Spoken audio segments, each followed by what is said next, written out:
자, 1강 시작합니다. 1강 제목이 현대시 기본 틀 잡기야. 선생님이 오리엔테이션 영상에서 얘기했다시피 우리가 지금 진행하려고 하는 수업은 현대시 관련해서 정말 중요하지만 또 가장 기본적인 내용을 다루고 있어요. 그래서 일단 그 기본적인 것부터 좀 내용을 잡아갈 거고요. 이게 기본적이지만 문제 그대로 적용할 수 있는 것이기 때문에 집중해서 들어야 됩니다. 첫 번째가 이제 심상이고요. 심상은 감각적 표현이라고 얘기를 합니다. 자, 밑에 감각적 표현 종류부터 좀 볼게. 시각적 심상, 눈으로 볼 수 있는 거. 청각적 심상, 귀로 듣는 소리. 그 다음 후각적 심상은 코로 맡는 냄새. 미각적 심상은 혀로 맛볼 수 있는 것들. 그 다음 촉각적 심상은 피부. 그러니까 심상이라는 것은, 즉 감각적 표현이라는 것은 인간의 감각을 통해서 파악할 수 있는 것들이고, 그런 것들을 표현할 때 우리는 심상, 감각적 표현 혹은 이미지라고 얘기를 하는구나 라고 할 수가 있겠죠. 여기서 몇 가지 별표 좀 하고 체크 좀 하고 넘어갈게. 시각적 심상, 얘 별표 한번 해보고, 그 다음에 촉각적 심상, 공감각적 심상도 뭐 별표를 일단 해놓을게요. 자, 이렇게 별표놓은 상태에서 시각적 심상부터 들어갈게. 선생님, 왜 다른 것들 중에 시각적 심상을 별표했나요? 라고 할 수 있잖아. 그 이유는 뭐냐면 시각적 심상의 개념이 어려워서가 아니라 개념은 굉장히 간단한데 저거를 이해하고 있어야 문제 풀 때 좀 도움이 많이 된다라는 거야. 교과 과정에서 시는 우리가 지금 배우는 것처럼 감각적인 표현 혹은 운율이 느껴지는 표현을 통해서 화자의 정서를 전달하는 문학의 갈래다라고 배워. 따라서 교과 과정에서 다뤄지는 작품들은 당연히 감각적 표현을 갖고 있는 작품들이 많이 나오겠지. 우리가 사실 시를 읽을 때 어떤 시들은 감각적 표현이 나타나지 않는 작품들이 있을 수도 있어. 그렇지만 교과 과정에서 이렇게 얘기하고 있는데 감각적 표현 드러난다고, 이게 시의 특징이라고. 이 얘기는 무슨 얘기냐면 교과서에 실려 있거나 아니면 너희들이 이제 공부를 하면서 만나게 될 시험 문제 출제되는 작품들은 그런 감각적 표현이 드러나지 않는 작품들, 이런 것들은 잘 나오지 않는다라는 거야. 그래서 감각적 표현이 시에서 가장 기본적인 요소 중에 하나구나, 이렇게 받아들여도 무방한 것이고, 청각, 후각, 미각, 촉각 이런 거 없을 수도 있어, 시에. 그런데 뭐는 있더라. 기본적으로 시각적인 표현 자체는 기본적으로 들어가 있는 경우가 많다라는 거죠. 그래서 아까 내가 얘기했잖아요. 시각적 심상, 시각적 표현은 개념이 어려운 것이 아니라 기본적인 개념이라고. 우리가 배우게 될 작품 속에 시각적 심상은 굉장히 많이 나와. 그럼 이 얘기가 무슨 얘기냐? 이런 거 많이 봤죠? 문제가 이렇게 나와요. 윗글의 표현상의 특징 중 올바른 것 찾아라, 틀린 것 찾아라 해놓고 어떤 식으로 나오냐면 감각적 표현을 사용하여 어쩌고 저쩌고, 혹은 시각적 표현을 사용하여 어쩌고 저쩌고. 이런 것들은 대부분 올바른 내용일 확률이 굉장히 크다라는 것이지. 그 다음 또 하나요. 나온 김에 정리를 좀 해볼게요. 나온 김에. 자, 옆에다 뭐라 써보냐면 이렇게 써볼까? 색채, 이미지 이렇게 써볼게. 색채 이미지. 색채 이미지는 뭐냐면 특정 색상을 떠올릴 수 있는 표현들이야. 예를 들어서 사람의 피 있죠? 피 하면 붉은색의 이미지가 떠올라야 돼. 붉은색의 이미지야. 또 흰 구름 하면 하얀색의 이미지가 떠오르는 게 정상이고, 예를 들어서 강하죠? 바다와 강할 때 강. 우리가 물론 이제 강하면 뭐 한강 이런 거 떠오르면서 뭔가 좀 잿빛, 뭔가 좀 이렇게 맑은 느낌은 아니지만 사실 문학에서 강하면 푸른색의 이미지가 떠오른다 이렇게 봅니다. 그러니까 이런 애들은 이제 색채 이미지야. 됐죠? 하나 더 써볼게요. 색채어라고 써볼게요. 색채어는요, 얼핏 볼 때는 색채 이미지와 같은 뜻 같지만 사실 면밀하게는 좀 다른 뜻이야. 색채어는 말 그대로 이 색상의 명칭이랄까? 이름이랄까? 그런 걸 나타내. 왜 우리가 요즘에도 그런지 모르겠는데 크레파스, 유치원 때나 초등학교 때 크레파스나 물감 사면 거기 색깔 이름 적혀 있잖아. 붉은색, 파란색, 하얀색, 노란색, 그런 것들이 색채어야. 예를 들면 써볼까? 푸른, 파란 이런 것도 되고요. 노란, 하얀 이런 것들이요. 이런 것들이 색채입니다. 자, 그러면 여기서 정리 한번 해볼게요. 푸른은 뭐죠? 색채라며. 색채야. 됐죠? 근데 색채에서 끝나는 게 아니라 푸른 하면 머릿속에 푸른색이 떠오르잖아. 이 얘기는 무슨 얘기냐? 색채 이미지라는 넓은 개념 안에 뭐가 부분집합으로 들어가 있네. 색깔 달리 해볼까? 색채가 이렇게 부분집합으로 들어가 있다라는 거야. 이해돼요? 보세요. P 색채 이미지는 맞아요. 하지만 색채어는 아닌 거죠. 푸른 색채어 맞고요. 푸른하면 푸른색의 이미지 떠오르는 거죠. 아, 모든 색채어는 색채 이미지가 된다. 하지만 모든 색채 이미지가 색채어라고는 볼 수 없다. 이 얘기야. 또 하나 색채어, 색채 이미지 죄다. 여기 들어가지? 죄다 여기 들어가. 죄다 여기 들어가.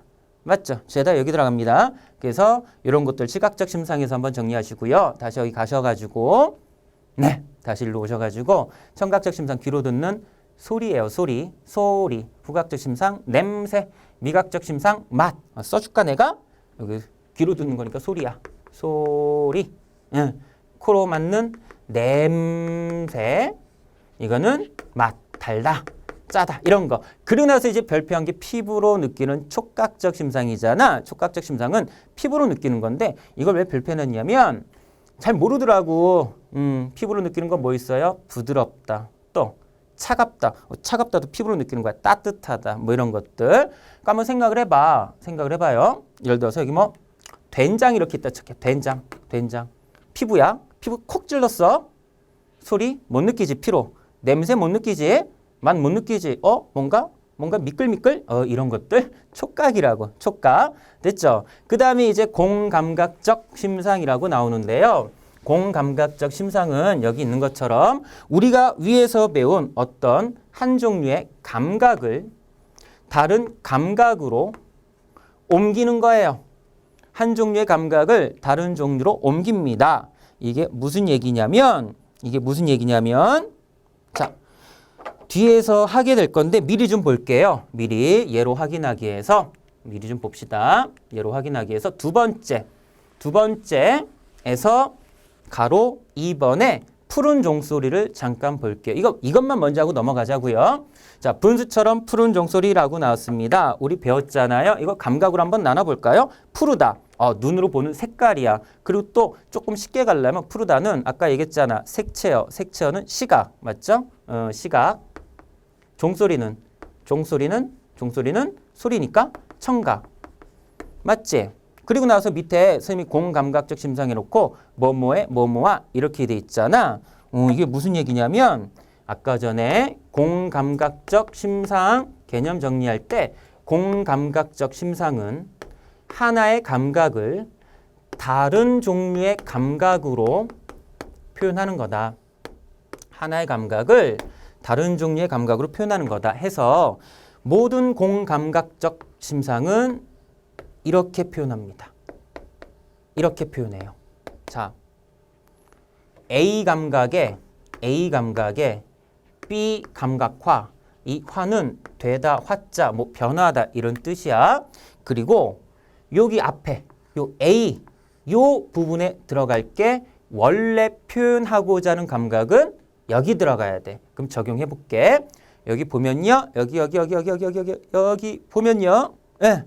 푸른 종소리라고 나왔죠? 자, 이거는 푸르다라는 걸 나타내는 거야? 귀로 들리는 종소리를 나타내는 거야? 종소리 나타내는 거야? 그럼 무슨 감각 들어가야 돼? 여기?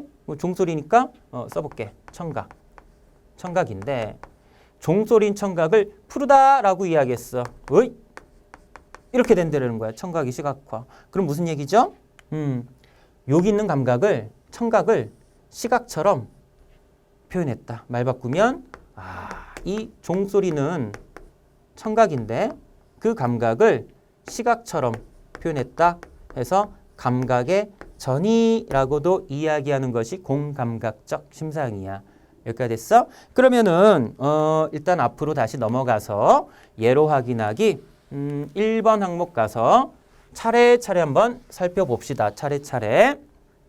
자, 먹밤중, 한밤중, 새터, 중뜸 개들이 시끌짝하게 짖어댄대요. 개들이 짖어. 이건 소리니까 뭐가 돼?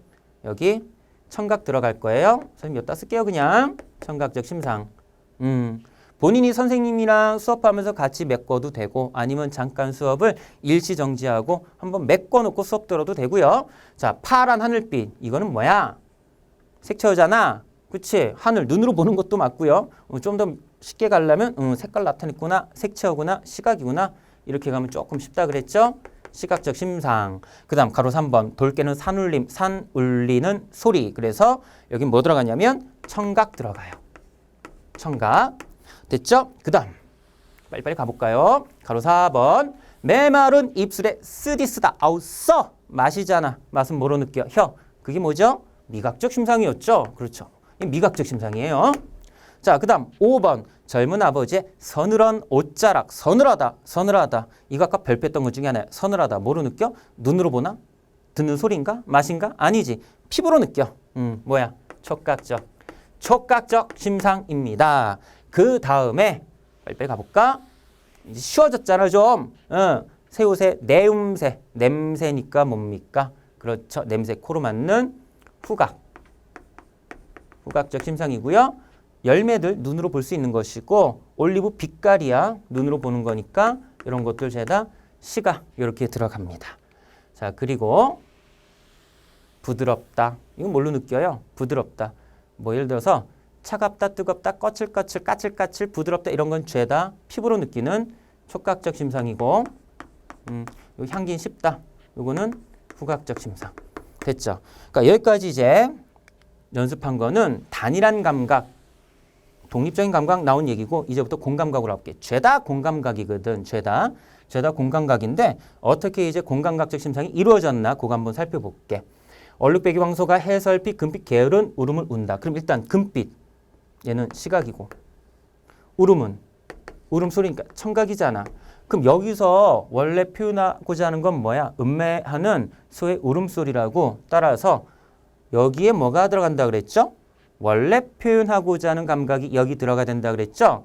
그래서 울음소리, 청각이 여기 들어가고 황소의 울음이라는 청각을 금빛이라고 시각처럼 바꿔서 표현했다. 그래서 청각의 시각화라고 해.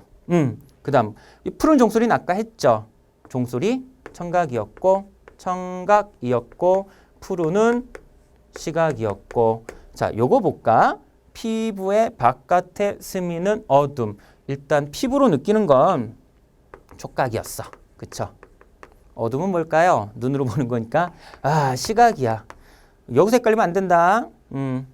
여기까지는 뽑아낼 수 있어야 돼. 자, 그럼 여기서 표현하고자 하는 건 뭐야? 어둠을 표현하고 싶은데 그 어둠이 내 피부에 스며든다 라고 표현을 했어. 그럼 여기 들어갈 거는 어둠과 관련된 시각이지. 시각으로 파악할 수 있는 이 어둠을 피부의 바깥에 스며드는 것처럼 마치 촉각인 것처럼 표현했다. 해서 시각의 촉각화. 넘어갈게. 자욱한 풀벌레 소리.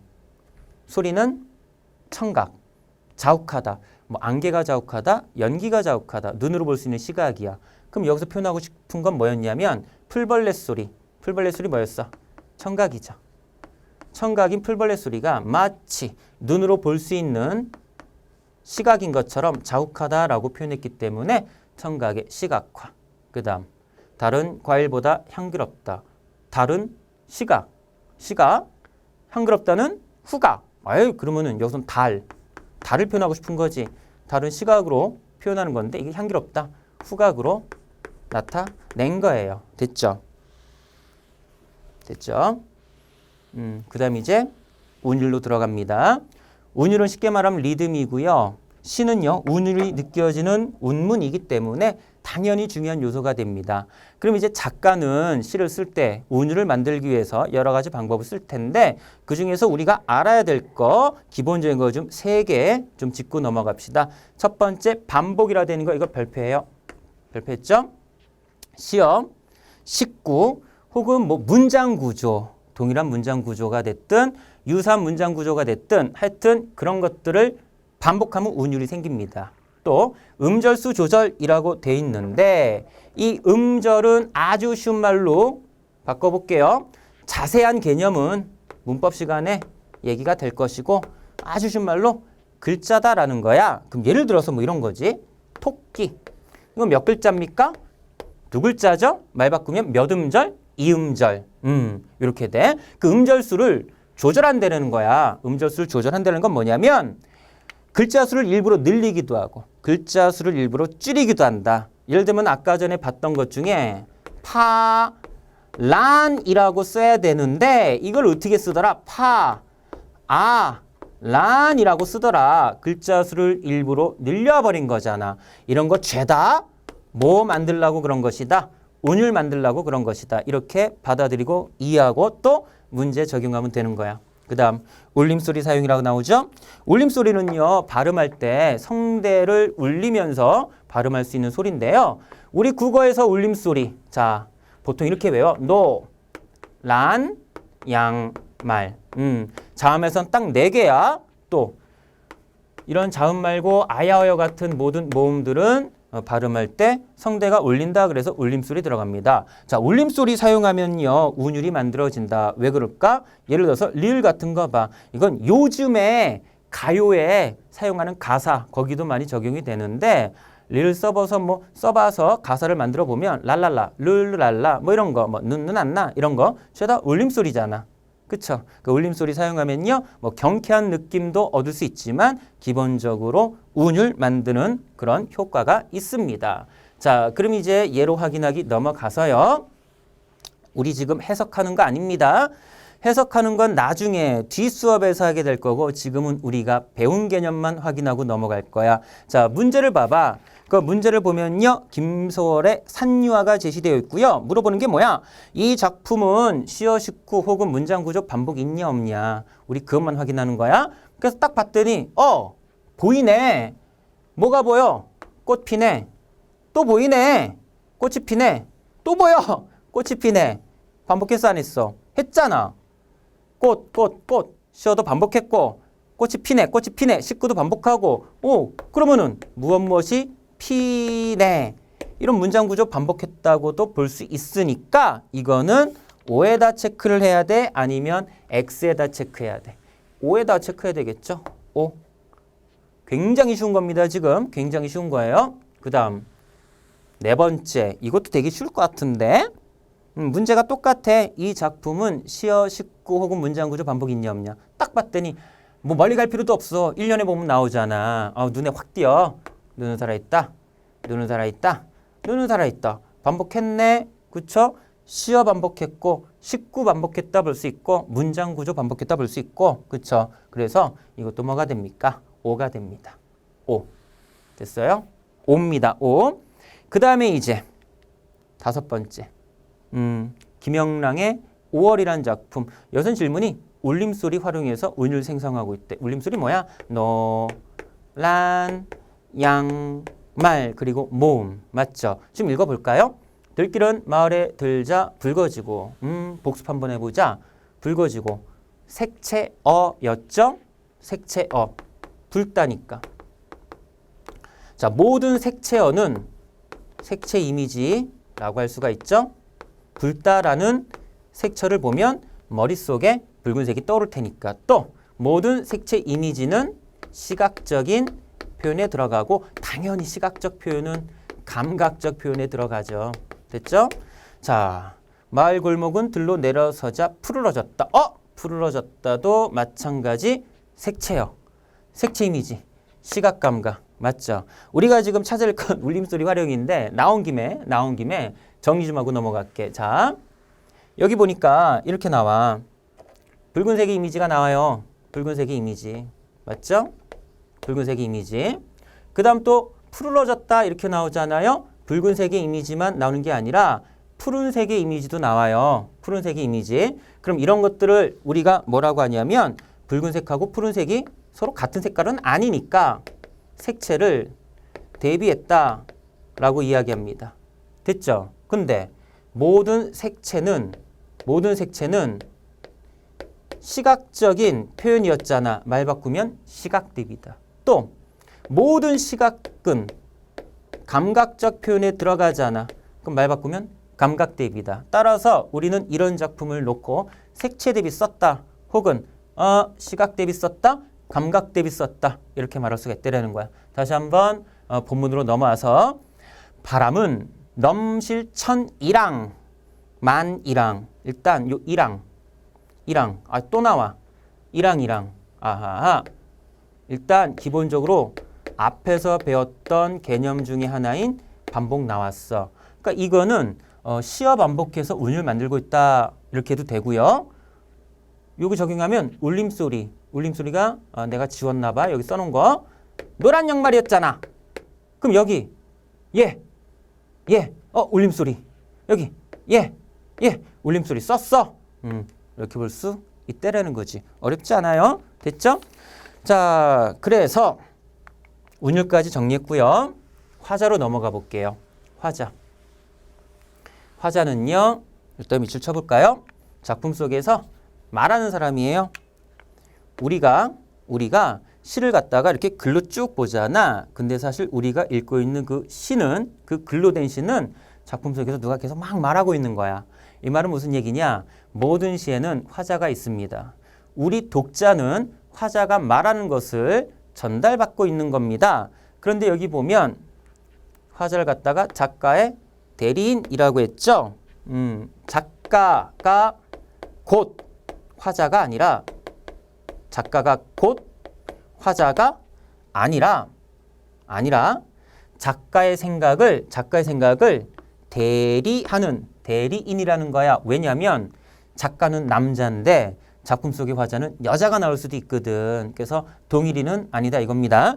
말 바꾸면 서정적자 이렇게 얘기하고요. 중요한 건 얘네입니다. 얘네. 자, 화자가 겉으로 드러나는 경우가 있고 드러나지 않는 경우가 있습니다. 잠깐 볼게요. 우리가 시를 읽었어요. 뭐라 이렇게 얘기를 하네요. 이거 누가 얘기하는 거예요? 화자가 얘기하는 거예요. 화자 있어 없어? 있어. 근데 화자가 누군지 모르는 경우도 있어. 왜? 화자가 겉으로 드러나지 않았다면. 그런데 시를 읽었는데 나는 슬프다. 나는 기쁘다. 뭐 이런 식으로 나왔다 쳐봐. 화자가 누구야? 나잖아. 나. 이런 경우에 화자가 겉으로 드러났다. 이렇게 보는 겁니다. 따라서 화자가 겉으로 드러났다. 혹은 요걸 갖다가 표면, 시에 표면으로 드러난 화자라고 얘기하기도 하는데 이런 경우는 시 속에 나라는 시어가 나오거나 우리, 왜냐하면 이 우리 안에 나가 포함되어 있는 거니까 이런 시어가 나오거나 아니면 저는요, 제가요 이런 시어가 나와 있다면 그 작품의 화자는 겉으로 드러나 있다 이렇게 보는 거고 반대로 나, 우리 이런 시어가 나와 있지 않다면 화자는 있되 그 화자가 겉으로 드러나지 않았다 이렇게 보는 거야. 자, 그러면 요것도 예로 한번 보고 갈게. 자, 예로 확인하기 6번째 넘어갔고요. 한영운의 님의 침묵이고 여기 제시되어 있는 질문은 뭐냐면 화자가 겉으로 드러나 있다. 이게 온지 X인지 보래. 그럼 못 찾으라는 거야. 머리 쓰는 게 아니야. 나라는 시어, 우리라는 시어, 혹은 저는요, 제가요 이런 시어가 있냐 없냐를 찾아보라는 거야. 그 딱 읽자마자 뭐가 나와? 나라고 나오잖아. 맞죠? 그리고 더 읽어보면 또 여기 확인사살하네. 나라고 나오잖아. 그러면 일단은 요거 있죠. 여기 질문. 이 작품의 화자는 겉으로 드러났나요? 드러났습니다. 체크하면 되는 거야. 맞지? 되게 쉬워. 되게 쉽다고. 되게 쉬워요. 그 다음 또 복습 한번 해볼까? 여기. 그러니까 예로 확인하기에서 이제 그 첫 번째부터 중간 부분 보면 뭐 이런 거 있어. 향기로운. 감각이 뭐죠? 후각이죠. 이건 뭐죠? 말소리니까 청각. 뭐 꽃다운 님의 얼굴 이런 거는 꽃다운 님의 얼굴 눈으로 보는 거니까 시각 이런 것들 다시 한번 복습 한번 해봤고 그 다음 계속 이제 예로 확인하기 7번째 가볼까? 이 작품의 화자는 겉으로 드러나 있다라고 물어봤어. 쭉 읽어볼게. 뭐 강나루 건너서 밀밭길을 구름에 달 가듯이 가는 나그네 길은 외줄기 남도 300리 지금 해석하는 게 아니라 요거 OX만 체크하는 거잖아. 그러니까 요거 관련된 것만 좀 보고 넘어갈게. 술 읽는 마을마다 타는 저녁놀 구름에 달 가듯이 가는 나그네. 처음부터 끝까지 다 읽었는데 뭐가 없어? 나, 우리 이런 식으로 없어. 그러면은 작품에 화자는 있어. 화자는 있다고.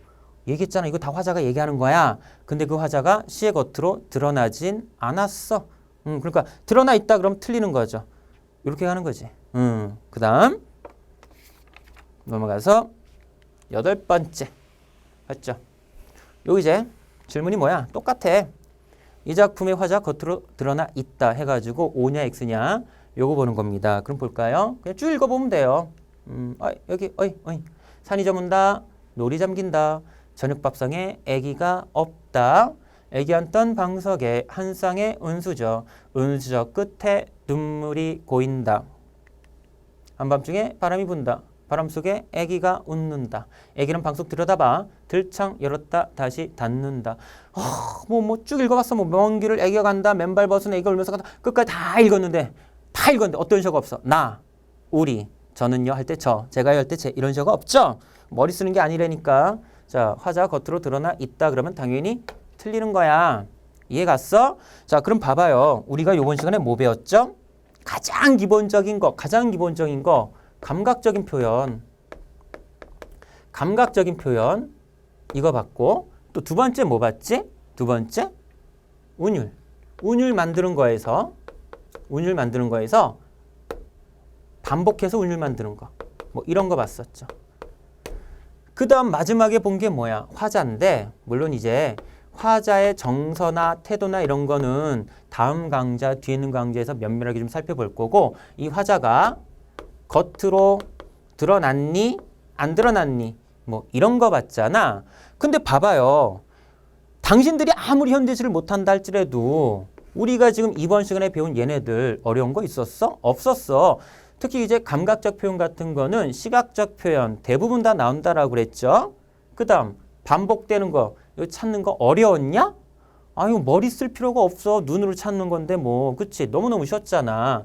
화자 겉으로 드러났게 안 드러났게 이거 너무 쉬웠잖아. 나, 우리 뭐 이런 거 찾는 거잖아. 쉽지? 그러니까 이건 무슨 얘기냐? 너무 쉬운데요 쌤? 너무 쉬운데요? 아무리 이 수업이 현대시에 대한 기본기가 없는 학생들을 대상으로 하는 수업이라 그래도 쌤 이거 너무 쉬운데요? 하고 끝날 게 아니라 이걸 갖다가 실전 문제 적용을 해야 될 거 아니냐라는 거야. 우리가 나중에 보겠지만 예를 들어서 이런 문제가 있다. 쳐봐. 위 시에 대한 설명 중 적절한 것, 적절하지 않은 거 뭐 이렇게 물어봤다 칠게요. 1번 선택지 뭐라 나와요. 자, 2번 선택지 뭐라 나옵니다. 3번 선택지에 시어 19의 반복을 통해 뭐라 나오고요. 4번 선택지 뭐라 나올 거고요. 5번 선택지 뭐라 나오겠죠.